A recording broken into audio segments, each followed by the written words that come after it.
आम्ही गडकरी साहेबांना एक लोकप्रतिनिधी म्हणून किंवा रायगडवासी म्हणून आमच्या सगळ्यांची सुद्धा विनंती आहे आणि या संदर्भामध्ये आम्ही सगळेच त्यांच्याकडे पाठपुरावा करत आहोत की काम 100% पूर्ण होईपर्यंत त्या संदर्भामध्ये टोल हा आकारण्यात येऊ नये आणि त्यातही जे कोकणवासी आहेत, रायगड असो किंवा इथून जाणारे जे कोकणवासी आहेत यांना त्या टोलमध्ये जेव्हा केव्हा तो सुरू होईल, म्हणजे खरं तर आता काम पूर्ण झालेलं नसताना तो टोल सुरू करणंच हेच खरं तर रायगडवासी किंवा कोकणवासियांवर अन्यायकारक राहील. त्यामुळे त्या संदर्भामध्ये विभागाने म्हणजे गडकरी साहेबांच्या नॅशनल हायवे अथॉरिटीने त्या संदर्भामध्ये पुनर्विचार करावा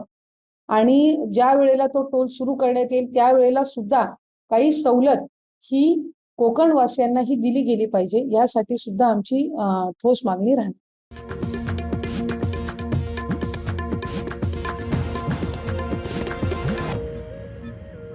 नाही, मुळातच